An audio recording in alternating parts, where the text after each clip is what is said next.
Bạn có thực tài xin chào đón quý vị và các bạn. Rất vui được gặp lại tất cả chúng ta. Hy vọng ngày hôm nay các trò chơi sẽ thi đấu hết sức mình để đem đến nhiều niềm vui và món quà đầu tuần thứ hai dành cho tất cả quý vị và các bạn. Đến với chương trình chúng ta sẽ chào đón hai ban giám khảo rất là quan trọng. Đầu tiên để vượt qua ban giám khảo này thì hơi khó quý vị, đó là 50 vị giám khảo, khán giả rất khó tính.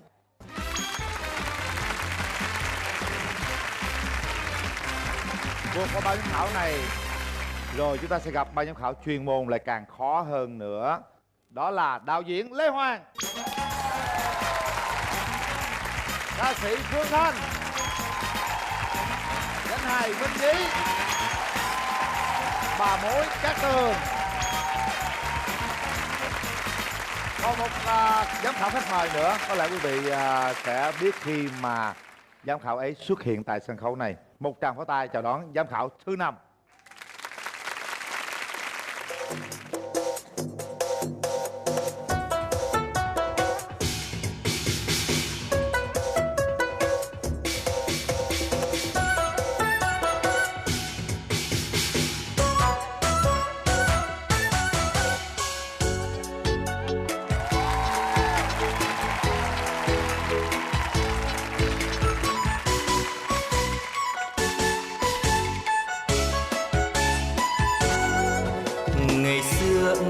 Chức ngư sống bên nhau không xa một giờ.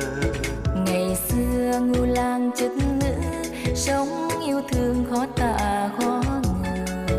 Tình đam mê như sóng xô khiến cho ai thấy việc chẳng lo. Trời xanh không thương hai người nên bắt đầy chia cách đôi bờ.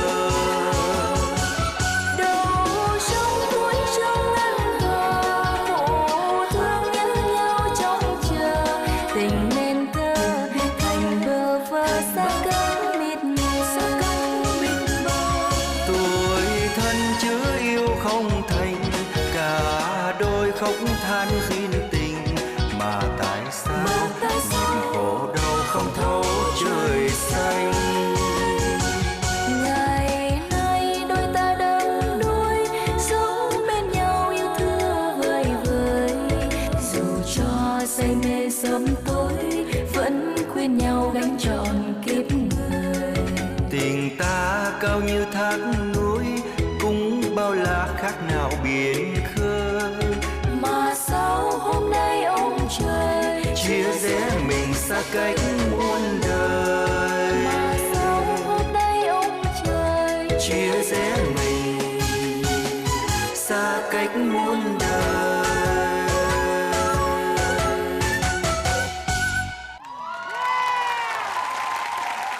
Hey, giám khảo thứ 5 lại xuất hiện.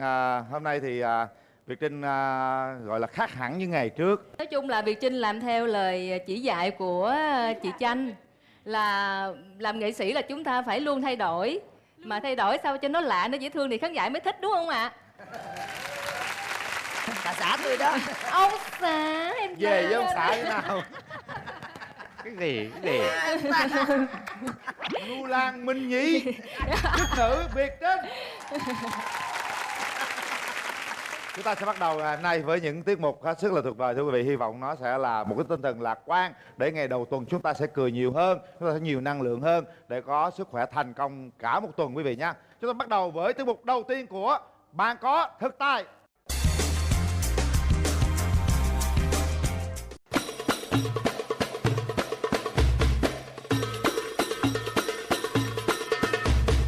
Từ đầu tụi con vô con làm con tranh nhau vô cái múa bụng luôn là con xuất sắc rồi. Cái múa bụng mà cái tuổi này chưa bao giờ thấy. Nói chung là quá xuất sắc. Cái kịch bản lúc đầu thì cũng được mà tại tụi con diễn chưa có ra thôi. Chứ còn nếu mà tụi con diễn mà tập trung chút xíu nữa vẫn được.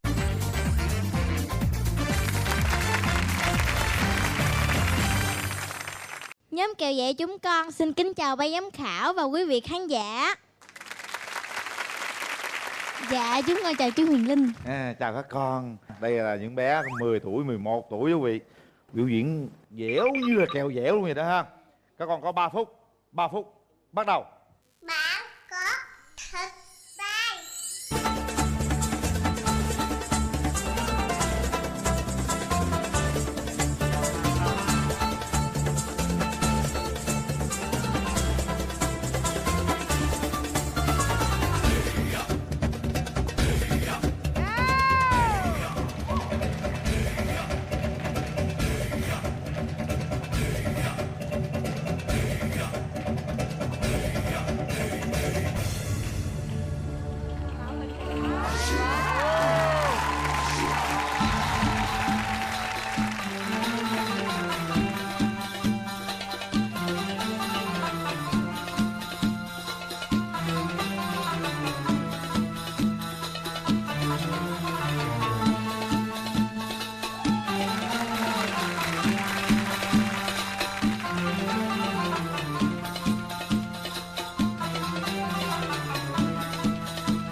Lắc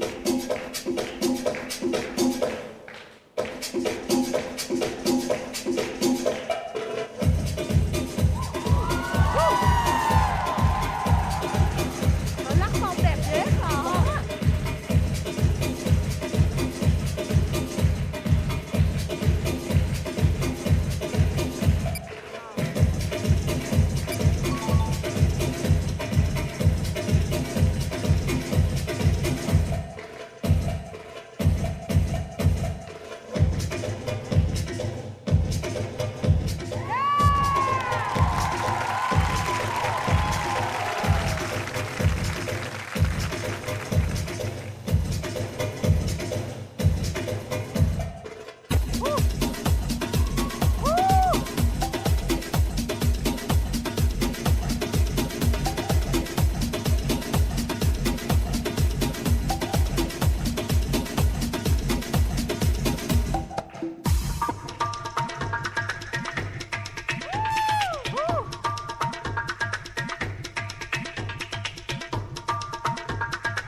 Đúng là sự trở lại lợi hại hơn xưa. Đẹp quá các con ơi, đẹp như những thiên thần vậy. 98% khán giả bình chọn cho con. Đấy, còn một cái đèn nữa chắc là bị hư. Dạ. Bấm lộn, dạ, chỉ có cái thôi. Các con nghe nhận xét từ ban giám khảo chuyên môn đây. Hôm nay tụi con trở lại đó, thật sự đúng là xuất sắc hơn tuần trước rất là nhiều. Thứ nhất là trang phục là đẹp tuyệt vời rồi. Nghệ sĩ mà khi bước ra sân khấu mà những bộ trang phục mà gây được hiệu ứng đó là một sự thành công. Tạo hình trên sân khấu cũng rất là đẹp. Hai cái màu tụi con phối với nhau khi mà quay lên màn hình vậy nào, lúc mà tụi con chụp như nè, rất là đẹp. Tạo thêm được cái cảm xúc rất là long lanh. Thích thật. Nhìn nghiêng á thì thấy cái bụng của tụi con khi mà uốn dẻo giống như là một cái sóng biển mà nó uốn rất là đẹp. Cái eo bụng của tụi con khi tụi con diễn độc tấu mỗi người một vài động tác eo dẻo phải nói là quá tuyệt vời. Tiết mục này nó thật, tôi rất thất vọng. Tôi rất chán và tôi sẽ cho điểm cực kỳ thấp. Phải nói là bọn con múa rất tệ. Nói ngược đó. Trời đất ơi, làm Nói ngược đó. Nói ngược. Thôi cho điểm đi, cho điểm đi. Chúng ta chuẩn bị đón số điểm từ ban giám khảo chuyên môn. Số điểm bắt đầu. Phương Thanh 10, Cát Tường 9,5, Minh Nhí 9,5, Việt Trinh 9,5 và Lê Hoàng là 4.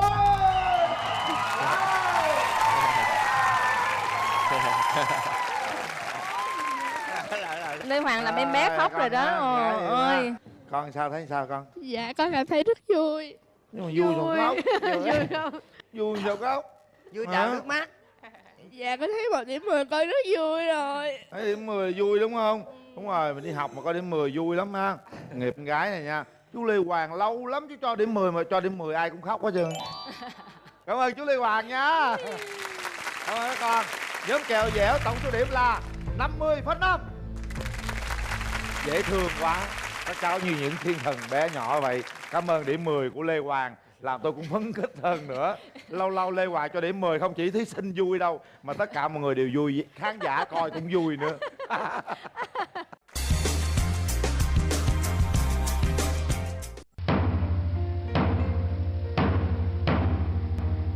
Ba bạn thân mến, ngày chia tay đã đến. Mình rất mong ba bạn sẽ tập một tiết mục văn nghệ để trình diễn trong ngày tổng kết năm học nhé.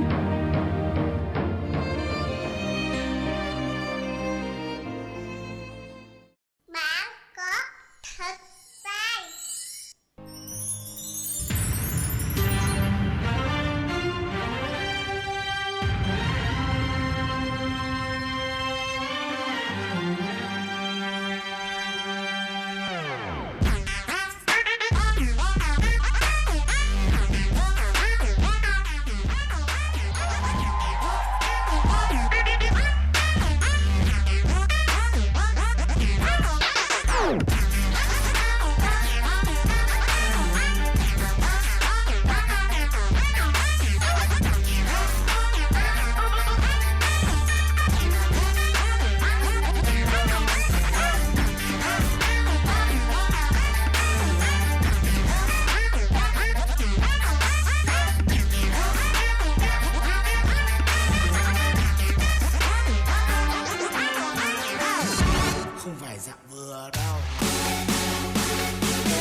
với những cái động tác phải nói là rất là sắc ha, mạnh mẽ.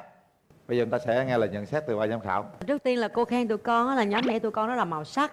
Cái sức trẻ của tụi con á là nó thể hiện ra bên ngoài rất là rõ ràng. Tuy nhiên đối với cô á, thì cái bài dựng của tụi con á nó hơi bị rối một tí xíu. Ví dụ bây giờ cái vụ con xử lý cái gậy đi, là con quăng gậy ra thì con sẽ biểu diễn cái cây gậy gì đó nó hoành tráng lắm, nhiều múa gì đó bằng sử dụng cái gậy nhiều. Nhưng lần này tụi con liên tục cứ cầm gậy lên rồi lại bỏ gậy, rồi lại cầm gậy rồi lại bỏ gậy, năm nay nó bị loãng đi. Trong cái bài diễn mà tụi con múa liên tục như vậy phải nói là thể lực tụi con rất là tốt. Và tụi con lựa một cái bài diễn cũng khó, không phải dễ. Nhưng mà một điều quan trọng nữa là tụi con phải có những giây phút nghỉ ngơi để giảm tối đa các động tác xuống một chút xíu, để cho khán giả có thể nhìn thấy được những động tác khó, để cho người ta có thể nghĩ lại một chút rồi đẩy những động tác khác khó hơn. Hoàn toàn bây giờ bài diễn của tụi con là cứ xoay vòng và rất là đều nhau, nên là nó sẽ không có một sự đột phá trong cái bài diễn của tụi con. Ngay bây giờ các con sẽ có số điểm từ ban giám khảo chuyên môn. Số điểm bắt đầu. Cát Tường 9 điểm, Minh Nhí 9, Phương Thanh 9, Việt Trinh 9,5, Lê Hoàng 8,5. Nhóm Saraphon có được là 46 điểm.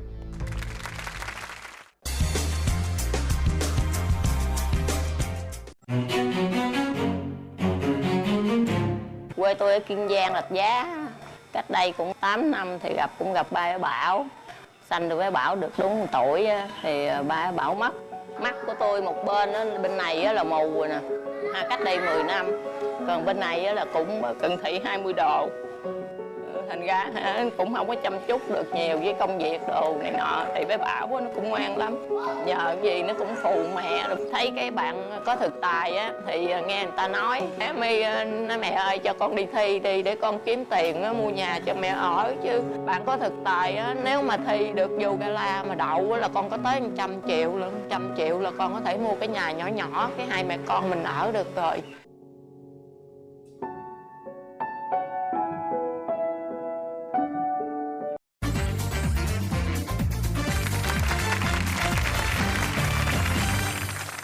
Chú Linh chào con.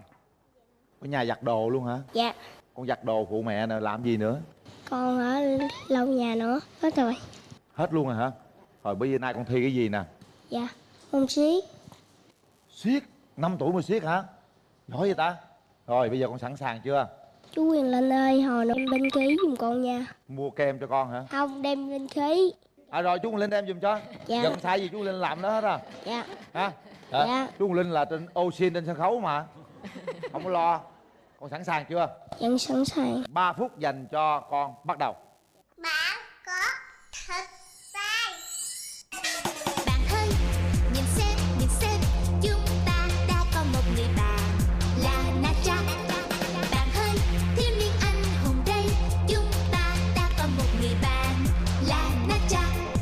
Cao hơn trời là ý chí Nacha, sâu hơn biển lòng thành Nacha đó. Yêu mà phải sợ, bởi có Nacha. Nacha không nề hà, dù gian khó muôn nơi. Nhiều khi sáng suốt thông minh, nhiều khi ngốc nghếch ngu ngơ, ngân vô từ như hàng ngàn em nhỏ vậy thôi. Nhiều khi cố gắng chăm ngoan, nhiều khi cứ mãi ham chơi, giống như bao trẻ thơ là bạn ta. Nacha cao hơn trời là ý chí Nacha, sâu hơn biển lòng thành Nacha đó. Yêu mà phải sợ, bởi có Nacha. Nacha không nề hà, dù gian khó muôn nơi. Bạn ơi, nhìn xem, chúng ta đã có một người bạn là Nacha. Bạn ơi, thiếu niên anh hùng đây, chúng ta đã có một người bạn là Nacha. Cao hơn trời là ý chí Nacha, sâu hơn biển lòng thành Nacha đó. Yêu mà phải sợ, bởi có Nacha. Nacha không nề hà, dù gian khó muôn nơi. Nhiều khi sáng suốt thông minh, nhiều khi ngốc nghếch ngu ngơ, ngân vô từ như hàng ngàn em nhỏ vậy thôi. Nhiều khi cố gắng chăm ngoan, nhiều khi cứ mãi ham chơi, giống như bao trẻ thơ là bạn ta. Nacha. Chú hoàn thành nhiệm vụ với con rồi đó ha. Chú Linh có làm sai gì không? Không có sai. Chú Linh hỏi nè, nãy giờ những cái gì mà con làm á, ai dạy con vậy? Không có ai dạy. chứ sao con làm được? Trò chơi của con. À, trò chơi thôi đó hả? 5 tuổi mà biết kiếm tiền để mua nhà cho mẹ khỏi ở nhà trọ rồi ha. Chú Hồng Linh thấy thương con quá à. Giỏi quá. Rồi bây giờ nè, con có 96% khán giả bình chọn cho con, có nghĩa là con được cộng 2 điểm. Bây giờ thì con nghe bà giám khảo nói nè. Thật sự ra thì cái bài thi của con á, với một em bé 5 tuổi như vậy là quá sức em ở phần thi cuối cùng. Một bài thi thì với em bé thì bao giờ nó cũng có những cái du di lúc ban đầu. Tại vì con không phải là người lớn và cháu cũng không phải là người lớn để mình đòi hỏi có nhiều cái quá cao hơn. Thì những cái động tác đầu tiên thì đơn giản, nhưng cái cú cuối cùng mà con chống cái đầu xuống, thường người ta chống bằng tay nhiều chứ ít khi ai sử dụng bằng đầu lắm. Thứ nhất là đầu của em bé cho nên rất là mềm, mà chống như vậy rất là lâu, cho nên cô nghĩ là cái cú cuối cùng của con là cú dứt điểm quá tuyệt vời. Không biết Phương Thanh nói vậy có đúng không quý vị? Thật sự là khi mà xem clip mà mẹ con nói á, cô xúc động chỉ có một thôi. Mà khi con bước ra với cái hình dáng bé nhỏ đó thì cô xúc động không biết bao nhiêu, hơn ngàn lần. Cái ánh mắt của con rất là trong sáng. Bây giờ cô đang nói chuyện với con đang xúc động mà con cũng rất là vô tư, rất là trong sáng. Đúng là với lứa tuổi của con là 5 tuổi. Nhưng mà khi mà con làm các cái động tác mà khó, cái ánh mắt con tuyệt vời, cô mê nhất giống như là cái thần sắc đó, cái thần thái của con lúc đó rất là tuyệt vời. Và cô đã quay qua cô Việt Trinh, đó là ánh mắt đẹp, không biết nói như là không phải là đẹp về phần mỹ học như mọi người vẫn tưởng, như là cái ý chí, cái nghị lực trong con quá lớn đi, quyết tâm. Cô ngưỡng mộ cái ánh mắt đó của con, cái quyết tâm của con khi mà con cố gắng con làm thật tốt để mà con được thưởng, để mà con về con phụ giúp cho mẹ. Và vì trong đây 3 người phụ nữ làm giám khảo cũng là 3 người nuôi con một mình, cho nên là khi mà mình tưởng tượng là đứa con mình nó suy nghĩ được vậy thì rất là hạnh phúc, đúng không Tranh? Nhưng mà con mình, đúng không? Phải nói là mẹ con là một người phụ nữ rất là hạnh phúc.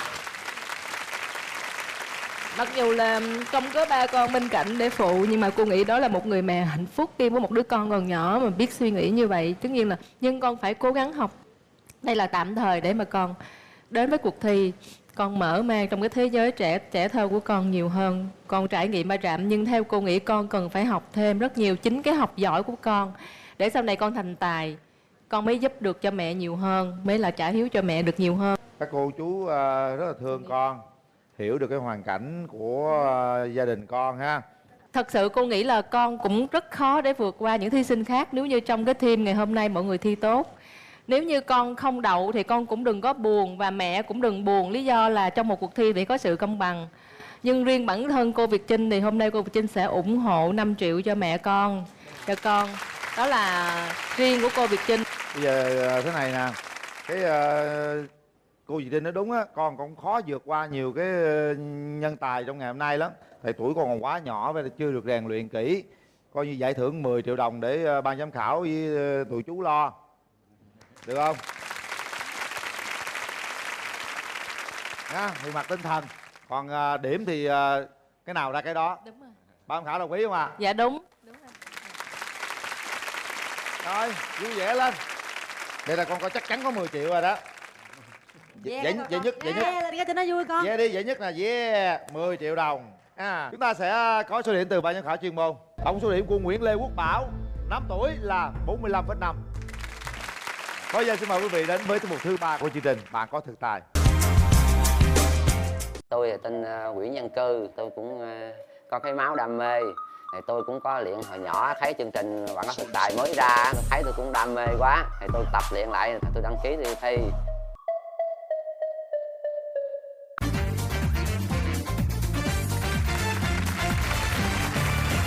Dạ, xin chào 5 vị giám khảo. Chào tất cả quý vị khán giả thân thương. Tôi xin tự giới thiệu. Tôi tên là Nguyễn Văn Cư, quê ở Đồng Nai, năm nay 48 tuổi. Đang làm công nhân, 1 vợ 2 con, hết. Dạ chào anh. Chào anh. Dạ. 1 vợ 2 con rồi. Dạ. Con mấy tuổi anh? Thằng lớn này 26, nhỏ nhỏ 19. Trời ơi, lớn dữ. Lý do tại sao là anh đến với cuộc thi ngày hôm nay? Nói chung thì hồi nhỏ đam mê dữ lắm. Yêu nghệ thuật là yêu lắm. Ca hát hài uống dẻo siết cái nào cũng thích hết trơn á. 13, 14 tuổi gì đó rồi thấy ở trong truyền hình nó làm cái mình coi cái mình siết theo nó, làm theo nó, cái đam mê luôn. Cái được 1 năm rồi cái khi rớt cái bắt đầu đi làm ruộng riết, làm thuê làm mướn riết. Cái giờ thấy cái chương trình này có ra mình thấy nó ngộ ngộ, cái này niềm đam mê của mình mà gắng tập luyện học rồi lên đi thi. Đi thi vậy và vợ con có ủng hộ, gia đình có ủng hộ gì không anh? Dạ gia đình cũng ủng hộ hết, bà già cũng ủng hộ luôn. Bác nay nhiêu tuổi rồi? 79 rồi. Hôm nay có tới đây ủng hộ không? Dạ. Có hả? Châu lên xuống nói chuyện với bà chút xíu nha. Bà thấy anh có tài gì? Nó có cái uống dẻo lại với nó cũng mê ca hát lắm. Bà có thích nghệ thuật không? Thì tôi ái mộ lắm. Tôi cái lương mà không có trật, tôi bao nhiêu vé tôi cũng đi coi.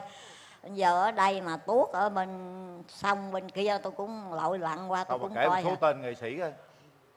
Thì hồi đó biết là ông cái gì để tôi nhớ coi ông hồi trước tôi không biết là biết ông Ba Thưa. Rồi ông nói con không biết rồi. Chắc cậu chưa có tượng nữa mà. Chưa tượng rồi cậu chưa có tượng. Hôm nay bà cho đi thi mà bà ngồi dưới cổ động là tinh thần nó lên rồi đó. Dạ đúng rồi. Sẵn sàng chưa? Sẵn sàng. 3 phút dành cho anh. Bắt đầu. Bạn có thật sai. Đơ ịp và lời a đánh quay rờn nhậu cưng ép hưởng chẹt lắc hẹp đỏ hàng so nhào ca công rừa. Năm anh đến nay xanh ơ manh ông mạnh on cành nhương thơ chui nghì cài gón vua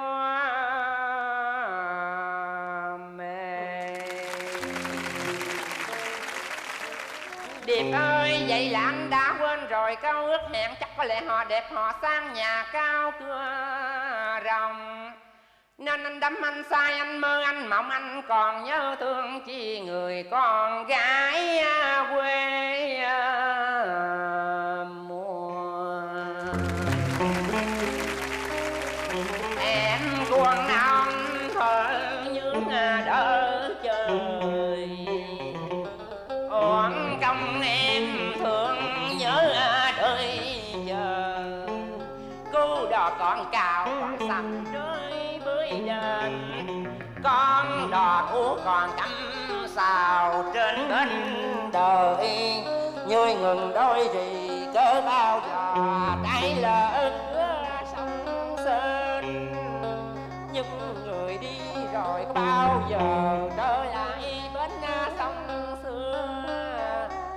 Con còi chi đâu nữa bước ở đời trời, thôi còn chi đâu nữa mơ ước nơi trời. Mặt lòng điên tựa lạch rơi đòn điền dành. Một lần đi đưa tiếng là trọn đời đành vinh diện. Cơm bánh ngừa say để say mê tha giường lộ. Cánh bướm ngày xưa đã say mê cô giường là để chàng lọ hài nộm cũng đeo hàng tường. Để cho làng hôm nay cánh rú hương vàng. Lỡ an việc trời đòn chiều y coi làng ho. Nhân dựng nhay mở kế hẹn thầu đu cầm. Nhà người từng đúng dạp nhưng quỳ thức lệ. Bạch Uông phải phản phù qua bến mưa tưa sinh. Trên bờ sông xưa giống bắn một co đòn. Chàng lo hú rẹo đâu xào trong tộc diện. Chanh họ đưa sang cùng còng sông chung bói. Cho đàn gia liêm chè đĩa trời đòn. Đời bóng lần lần chi nam manh ông trời đòn hụt bánh giá ngà tươi. Càng lon voi mới hồng lần pháo ắt nông sầu chăn cho ca nào đêm. Hát cải lương á thì nghe rõ ràng rồi đó, nhưng mà anh hát gì giống như tiếng nước ngoài hay sao lần? Dạ cái này là hát ngược rồi hát xuôi trở lại. Ví dụ giờ hát xuôi trước đi. Điệp ơi, vậy là anh đã quên rồi những câu ước hẹn. Đơ ịp dạ lầy a đánh quay rền nhậu cưng ép hượng. Cũng ước hẹn, ép hượng cũng như ước hẹn. À, đúng là cái này phải nói trước thì phải dễ hiểu hơn. Đôi khi mà nói sau người ta coi ta không hiểu hết trơn á. Tạo bất ngờ cho ban giám khảo. Lúc đầu thì cũng tưởng đây là anh hát tiếng dân tộc hoặc là Thái Lan, nhưng mà hồi tôi để ý thì tôi biết là anh hát lái lại chữ. Lái lại, hát ngược lại đó. Nhưng mà anh hiểu không? Thà là anh hát một cái đoạn tiếng Việt rồi cái tiếng bình thường rồi rồi mà anh lái nó lại. Thí dụ vậy, thí dụ anh nói trước với khán giả thì có thể kiểu như không có rối á. Cái biệt tài của anh thì có xin lỗi anh là em xin lỗi, cái này có thể nếu em nói sai thì quý vị khán giả cũng bỏ qua cho em, là em cảm giác giống như bị hành xác á anh. Cái này đúng là cái lạ. Có nghĩa là không ai mà vừa làm động tác đó mà hát được hết, chắc đứt hơi giữa chừng chết ngắt luôn thiệt. Tại vì mà... cái cột hơi nó phải chạy thẳng. Đúng rồi, đừng để anh công ngăn lại mà vẫn hát được. Nhưng mà em thích tiết mục này, mặc dầu nó hơi khó hiểu nhưng mà em rất là thích. Lê Hoàng thích không? Anh ơi, nó có một vấn đề như thế này. Đây là một cái sân khấu và chúng ta thi các tiết mục. Và nghệ thuật thì nó có một cái tính mà mọi người đều biết, nó là cái tính thẩm mỹ. Thế bây giờ tôi chỉ nói thế này thôi. Anh uốn dẻo, thậm chí anh uốn dẻo rất siêu, công nhận. Nhưng mà có những cái tiết mục uốn dẻo, các dạp xiếc ấy thì người ta xem và người ta vỗ tay, bởi vì ra các cô đó uốn dẻo có thể không bằng anh về cái sự kỳ quái, nhưng họ uốn đẹp. Bởi vì rằng là khán giả ngoài xem cái cơ thể uốn dẻo ra, họ còn muốn là cái tạo hình đó phải đẹp. Tài của anh là tôi ghi nhận, khả năng và năng khiếu cũng như lòng say mê của anh thì tôi ghi nhận, nhưng mà gọi là ủng hộ, nghĩa là đây là cho điểm một cái tiết mục mà có cái tính nghệ thuật, có tính thẩm mỹ cao thì tôi không thể cho được. Rồi bây giờ chúng ta sẽ có số điểm từ ban giám khảo chuyên môn. Cát Tường 9 điểm, Minh Dí 9, Lê Hoàng 8,5, Việt Trinh 9,5 và Phương Thanh là 9 điểm. Nguyễn Văn Cư 47 điểm. Chúc mừng anh. Dạ, xin cảm ơn, xin chào quý vị khán giả. Ghi nhớ ơn sâu thơ gửi bao tâm lòng. Giọng của con thì ngọt, nhưng mà cái lớp vừa rồi nó không có bộc lộ hết cái Kiều Nguyệt Nga. Cái bộ rất là quan trọng. Bạn có thịt vai. Phá tập phá.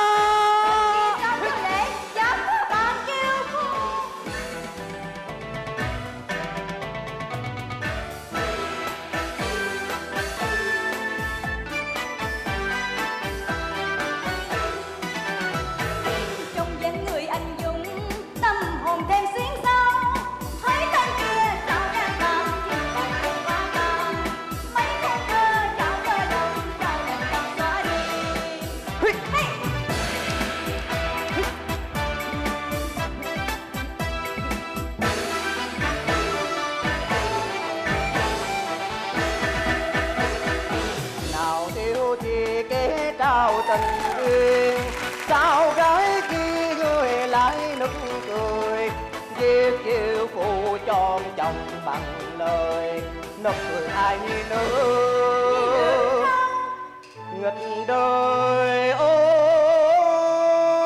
danh. Được, vậy thì thái đã Đến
kết giao tâm đồng.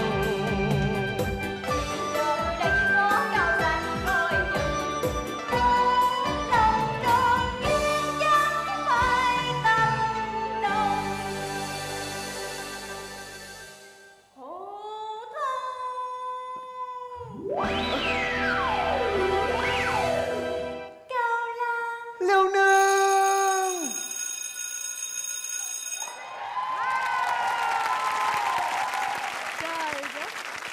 Chúc mừng sự trở lại của Lệ Trinh. Tuần vừa Lệ rồi bây Trinh. giờ quay ra trở lại với vở tuồng Lưu cũng rất Kim quen Đính. thuộc, đó là Lưu Kim Đính Lưu giải Kim giá Đính. Thọ Châu. Ban giám khảo thấy sao rồi? Chứ tôi thấy kỳ này Tuyệt vời hơn tuần trước rất là tuyệt vời nhiều lần trước á. nhiều đó. Trời ơi, 92% khán giả bình chọn cho các bạn. Nhưng mà tại sao tuần này lại khán giả lại cho cái điểm thấp hơn tuần trước là sao ta? Tại vì tuần này thứ nhất là hát rất là tốt, bộ rất là đẹp. Tuần trước mới nói là bộ không có, tuần này ra bộ quá trời. Vậy là mới học đúng không? Dạ con mới học có khoảng được không được tuần. Trời đất ơi. Ai dạy? Dạ anh Bạn này dạy. phải không? Bạn tên gì? Bạn có trong đoàn nào không? Dạ chưa. Dạ. Vậy em học ở Bạn đâu? làm gì? Hiện tại vẫn là sinh viên. Sinh viên trường sân khấu. Sinh viên trường sân khấu hèn chi. Pha cải lương hả em? Đó phải có cái chữ, phải có cái gì đó nó Cái dính dáng sân vô. khấu Tại đó. vì bạn biết không, tuần vừa rồi là bạn hát giùm trong Cánh Gà đúng không? Dạ đúng rồi. Bạn hát hay hơn bạn này, vũ đạo hay hơn bạn này, nhưng mà bạn chỉ diễn phụ. Nhưng mà tuy tôi nói như vậy đừng có lo lắng quá. Trong cái tiết mục thì bạn hay hơn, bạn hát hay hơn, nhưng mà bạn này tuần này hay hơn tuần trước. Dạ đúng rồi, chính xác. Sắc sảo hơn, đẹp hơn, bộ đẹp hơn. Đúng rồi. Thật sự ra thì giống như anh Minh Nhí nói á, khi mình chọn một bạn diễn để diễn phụ với mình trong một cái cuộc thi thì tất nhiên là bạn diễn phải diễn tốt với mình, nhưng đừng để bạn diễn lấn mình quá thì cái phần thi của mình nó sẽ bị chìm xuống.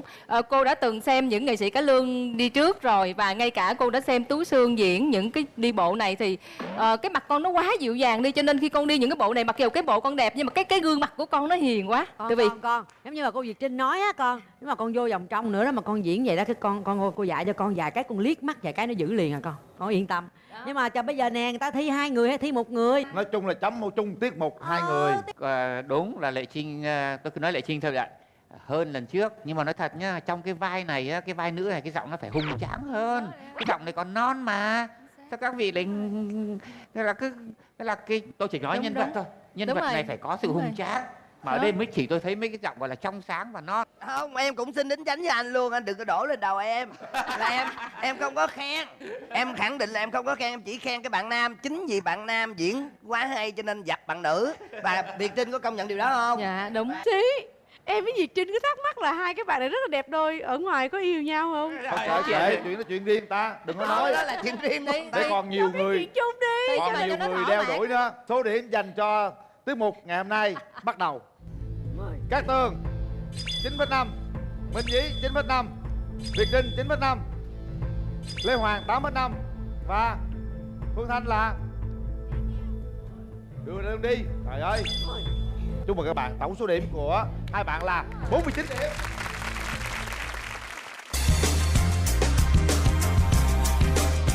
Con tên là Đặng Khả Hân, con 3 tuổi lớn, con 3 tuổi rưỡi. Con thích học ballet lắm, nhưng mà lúc đó con bị gãy tay, con không có đi học ballet được. Con ở nhà buồn lắm. Bây giờ con hết gãy tay rồi, bây giờ con muốn cho chú Huyền lên với mọi người coi nha.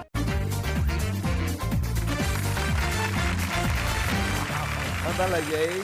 Dạ, con thương chú Huyền Linh, con tên là Đặng Khả Hân. Con học lớp mấy rồi? Dạ, thương chú Huyền Linh, con học lớp mầm 1. Muốn bụng bự quá ha. Ăn ngày mấy chén cơm con? Dạ, 6 chén cơm. Trời ơi. Wow. Hey, hôm nay con đến đây biểu diễn gì? Dạ, con đến đây biểu diễn belly dance. Belly dance. Trời, belly dance nữa ghê Dự luôn. chưa? Con học lâu chưa? Dạ, lâu lắm rồi. Con biết hát gì không? Dạ biết. Hát bài trước đi rồi nhảy sao? 2, 3. em bé khỏe, em bé ngoan, em có hát cần vui cả nhà, em ăn ngon, ngon thật là ngon, em ngủ ngon, ai cùng phát thèm, em học hành cũng chăm ngoan lắm, em chính là bé khỏe bé ngoan. Nhiêu đó đủ rồi đó. Rồi 3 phút dành cho con, bắt đầu. Bạn có thịt tay.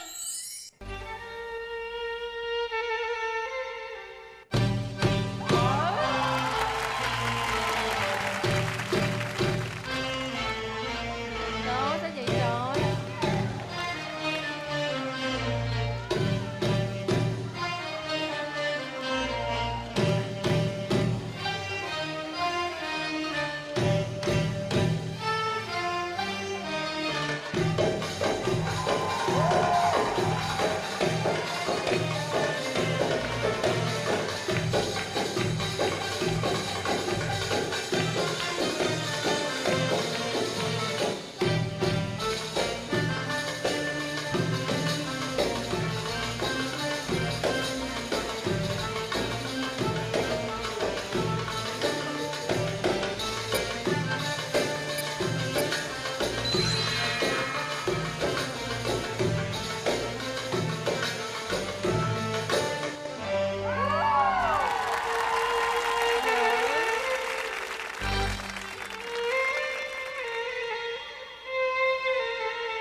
Khán giả bình chọn cho con 100%.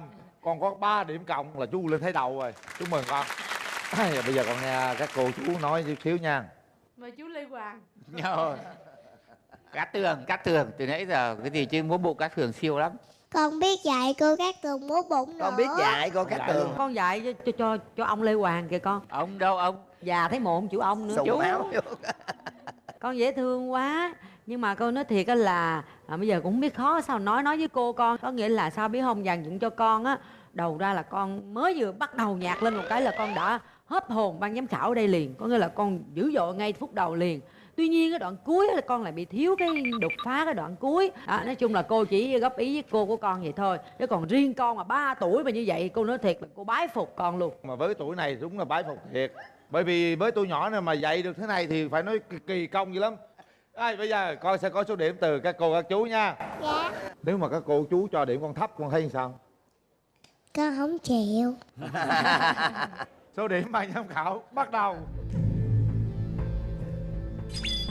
Cát Tường 9,5, Minh Nhí 9,5, Phương Thanh 9,5, Việt Trinh 9,5 và chú Lê Hoàng là 8,5. Tổng số điểm dành cho con là 49,5, là cũng cao rồi con ha. Chúc mừng con gái.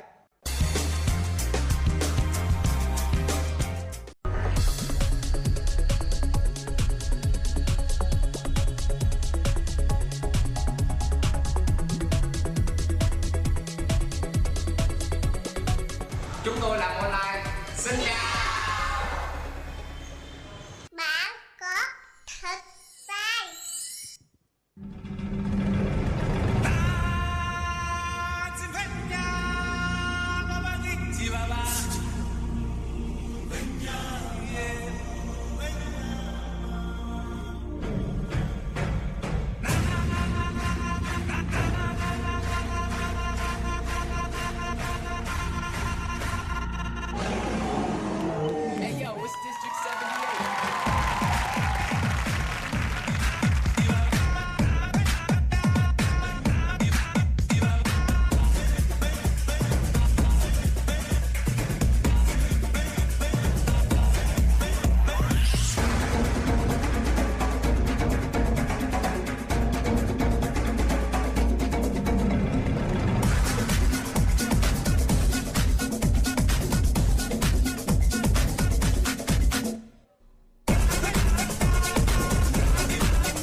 bạn nhận được 96% bình chọn của khán giả. Các bạn có 2 điểm cộng. Còn bây giờ chúng ta sẽ nghe lời nhận xét từ ban giám khảo chuyên môn. Cái bài múa của các bạn rất là đều. Trong cái quá trình mà các bạn thể hiện á, các bạn rất là tập trung vô cho cái nhân vật của mình, cho cái bài múa của mình. Có điều sơ sẩy một chút xíu á, lúc mà bạn đó nhặt đi lên xem té.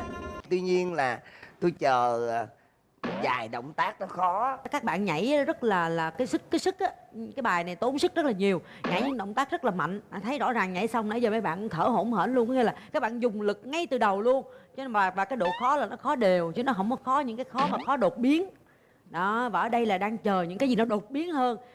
Thì nó lại thiếu cái chỗ đó một chút xíu. Còn bây giờ chúng ta sẽ có số điểm từ ban giám khảo chuyên môn. Số điểm bắt đầu. Cát Tường 9,5, Minh Dí 9,5, Phương Thanh 9,5, Việt Trinh 9,5 và Lê Hoàng 9 điểm. Số điểm của nhóm Moonlight là 49 điểm. Như vậy là các tiết mục đã biểu diễn hết. Chúng ta sẽ gặp gỡ lại và xem số điểm của họ. Đội nào sẽ có số điểm cao trong ngày hôm nay đây? Nhóm Kẹo Dẻo 50,5, Salaphone 46, Nguyễn Lê Quốc Bảo 45,5, Nguyễn Văn Cư 47, Nguyễn Lê Trinh 49, Đặng Khả Hân 49,5. Nhóm Moonlight 49. Như vậy là số điểm cao nhất thuộc về nhóm Kẹo Dẻo 50,5.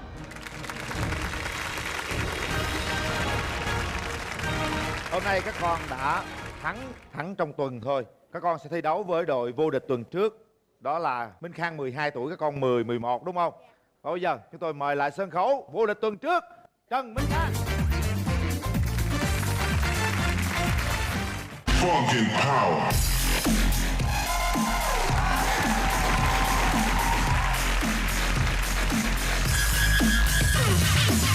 Con nhìn đối thủ của con ngày hôm nay là ba em rất là xinh. Con nói gì với ba em đi. Dạ thì Sao dạ, em mình mà. ba chị em cố gắng lên nha. Con không biết nói gì luôn. Ba chị em cố gắng lên nha. Rồi nha, vài năm nữa con sẽ biết nói. Nói chứ mình cũng đàn ông, mình nhường phụ nữ chút xíu nha con. Hả? Sao vậy? Dạ lên cuộc thi thì không ai nhường ai chung. Cứng dữ ha. Vậy vợ nhỏ chưa hiểu gì thôi, chứ lớn cỡ tụi tôi cỡ nào cũng nhường. Cỡ anh Quyền Linh là cỡ nào Quyền Linh cũng nhường hết trơn. Nhường hết.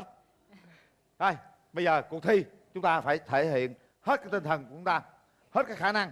Đầu tiên Minh Khang sẽ biểu diễn trước. Bạn có thật sai. Dữ quá. I got it from my daddy. Daddy. I feel nice. You look nice. Non một trăm mà chẳng nắng. Ôm đôi tay trên pass. Don't think twice. It make nice. You be my curry. I be your rice.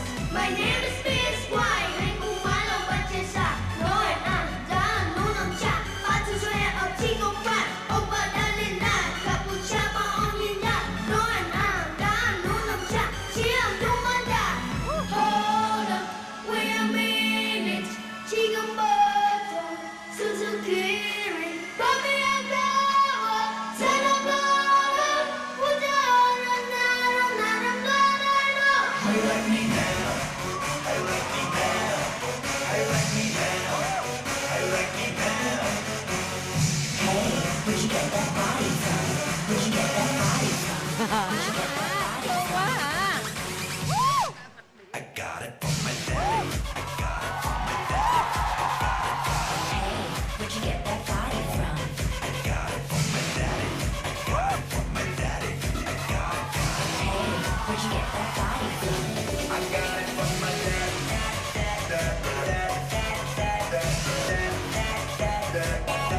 I got it from my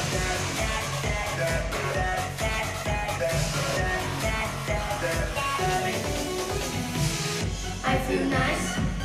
You look nice. Non một trăm mà chẳng nắng. Ôm đôi tay trên pass. Don't think twice.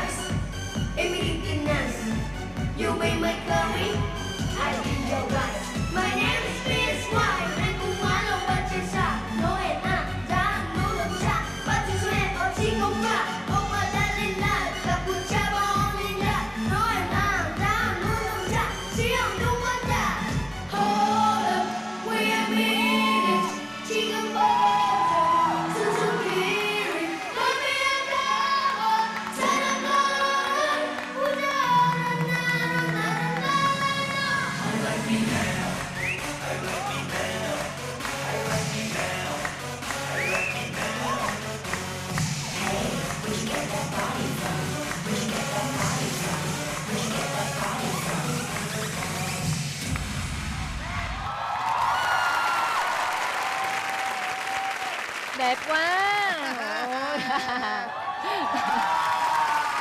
Con cảm ơn cô. Anh ơi, anh quá là đẹp trai, anh quá là hấp dẫn luôn. Trời ơi, quá dễ thương luôn. Ai cũng công nhận cái năng lượng của con và cái tự tin sân khấu. Phải nói sân khấu khi con xuất hiện nó là của con, cái điều đó không chối cãi được. Bây giờ con nghe chú Lê Hoàng nói nè.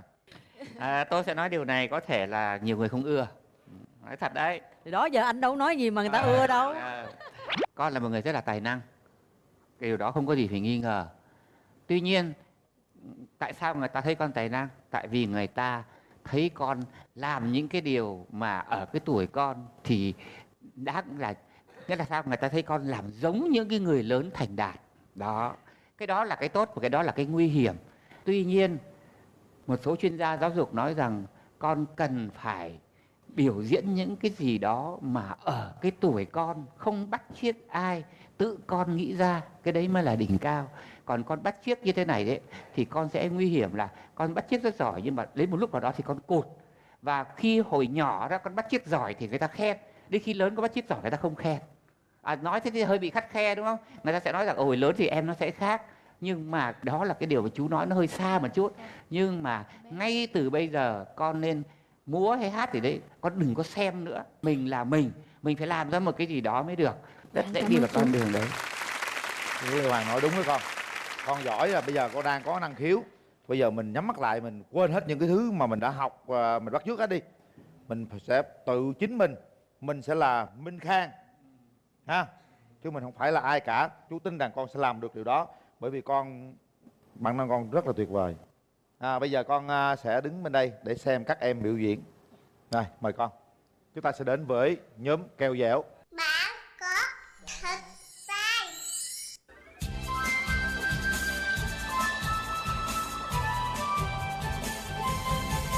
Bông bông vàng vàng, bông bông bông vàng vàng, đến ăn cơm bà kia kêu vàng nhà ta. Bông bông vàng vàng, bông bông bông vàng vàng, chứ ăn cơm hầm cháo hoa nhà người.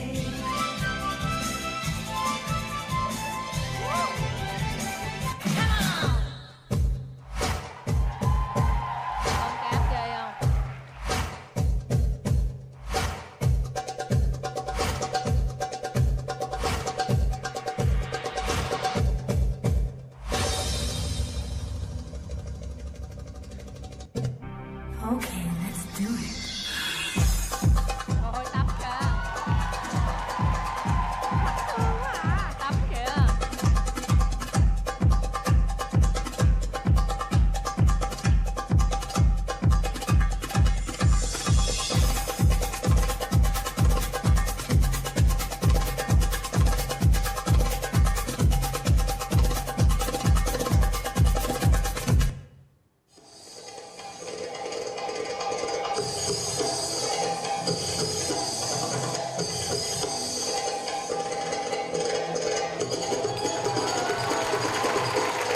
Chúc mừng các con nha. Bây giờ chúng ta sẽ nghe lời nhận xét từ ban giám khảo chuyên môn. Khó nói nhỉ, bởi vì thế này, khó nói là phải tìm cái từ khen gì cho nó khác cái khen trước. Đẹp thì là ba cô rất là đẹp, màu sắc thì rất là màu sắc, múa bụng rất là điêu luyện, đúng không? Nhưng mà cái bài này ấy, nó chỉ có một cái rằng là cái nội dung tấm cám nó thật ra đưa ra cho nó có thôi, đúng không? Nó xong là sau đó lại để thiên vào, bởi vì cũng khó lắm, bởi vì bản thân cái múa bụng á, bản thân cái múa bụng là để thể hiện một cái nội dung gì nó khó đã đành rồi, nó rất là khó. Thường những cái nếu mà người lớn á, thì họ sẽ làm một cách là sẽ cho có những cách động tác là ví dụ nằm ra, vừa nằm vừa múa, hoặc là quay tròn là thế là, nhưng mà có thể có các con thì làm điều đấy là nó khó, hoặc là nó không thích hợp với lứa tuổi, hoặc là về cái bụng các con nó chưa cho phép như thế thì thôi, chú cũng chẳng dám có ý kiến.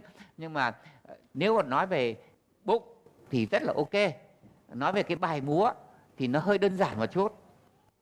Nhưng mà em thấy rằng là cái kết hợp cái tấm cám vô rất dễ thương, cái sự cạnh tranh nhau nó dễ thương vô cùng. Nó dễ thương nhưng mà đáng lẽ thì nó phải rõ một tí thế này, ai là tấm, ai và cám, và ai là gì ghẻ. Ở đây thì tôi chỉ thấy hình như tấm thì hơi rõ, còn cám với gì ghẻ là hơi quyện với nhau. Em thì nhận ra được cái nét của mẹ cám là lúc đẩy ra để múa chung với cô Tấm, thì em nhìn ngay cái nét đó thì em phán đoán đó là mẹ. Đúng là cái ý của chú Lê Hoàng hay cái chỗ đó, có nghĩa sau này tụi con làm rõ hơn tí xíu ai là mẹ ai là cám. Nhưng mà phải nói là tụi con làm cô cân não quá, tại vì không biết là bây giờ con với lại bạn Minh Khang không biết cô chọn ai, tại vì cô đang rất là khó xử luôn á. Được rồi, bây giờ chúng ta sẽ mời Minh Khang. Cúp vô địch sẽ thuộc về ai? Cho dù thuộc về ai đi nữa thì đội nào cũng giỏi hết các bạn, đội nào cũng tài hết.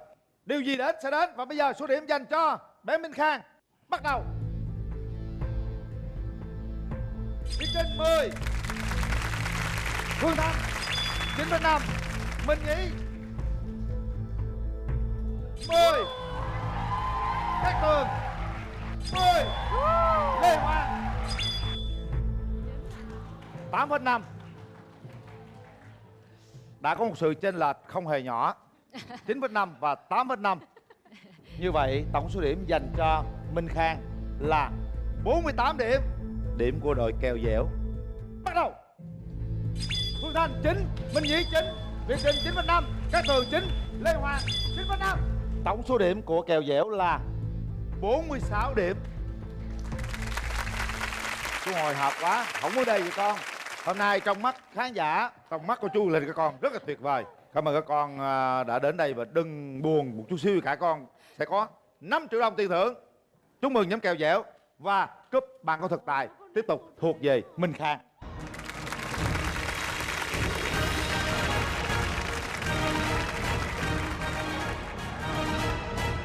Thì chúng tôi xin mời ban giám khảo chuyên môn sẽ trao tặng kỷ niệm chương cho các đội. Mời các bạn.